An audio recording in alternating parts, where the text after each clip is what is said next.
Hi friends, நான் இன்னைக்கு என்னுடைய பர்சனல் டெவலப்மெண்ட் நான் எப்படி என்ன பர்சனல் டெவலப்மெண்ட் பண்ணிக்கிட்டேங்கிறத உங்களுக்கு நான் சொல்ல போறேன். நான் இந்த வெல்னஸ் இண்டஸ்ட்ரிக்கு நான் வர்றதுக்கு முன்னாடி பாத்தீங்கன்னா புக் எல்லாம் படிக்க மாட்டேன். வீட்டுக்குள்ளேயே ஒரு ஆளா இருப்பேன். நான் வெளியில வர மாட்டேன். மக்களை பார்த்தது இல்ல. வெளி உலகத்துக்கு நான் பாத்தீங்கன்னா வெளியூருக்கெல்லாம் எங்கேயுமே போனதே இல்லை. நான் அப்படி இருந்தேன். நான் பாத்தீங்கன்னா இந்த வெல்னஸ் இண்டஸ்ட்ரிக்கு வந்ததுக்கு அப்புறம் பாத்தீங்கன்னா நான் புக் படிக்க ஆரம்பிச்சுட்டேன். நான் மென்டலி பாத்தீங்கன்னா ஸ்ட்ராங் ஆயிட்டேன். ஹெல்த்திலி பிசிக்கல் ஒர்க்ல பாத்தீங்கன்னா ரொம்ப ஸ்ட்ராங்கா இருக்கேன், ஃபிட்டா இருக்கேன். நான் இப்பெல்லாம் புக் படிக்க ஆரம்பிக்கிறேன். பிசிக்கல் ஒர்க் பண்றேன். நானு போன்ல பாத்தீங்கன்னா முதல்ல போன் ஆண்ட்ராய்ட் போன்லாம் ஆன் பண்ணவே எனக்கு தெரியாது, ஆப்ரேட் பண்ணவே எனக்கு தெரியாது. இப்பெல்லாம் பாத்தீங்கன்னா நான் போன் ஆண்ட்ராய்ட் போன்லாம் ஆப்ரேட் பண்றேன்.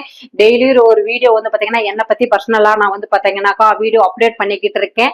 ஏன்னா மென்டலி ஹெல்த்லி பாத்தீங்கன்னா நான் ஸ்ட்ராங் பண்ணிக்கிட்டேன். நீங்களும் இப்படி ஸ்ட்ராங் பர்சனா ஆகணும்னு நினைக்கிறீங்களா? நீங்களும் உங்களுடைய பர்சனல் டெவலப்மெண்ட் பண்ணிக்கணும்னு நினைக்கிறீங்களா? எங்களை கான்டாக்ட் பண்ணுங்க, உங்களுக்கு நாங்க கைட் பண்றோம். Okay, thank you.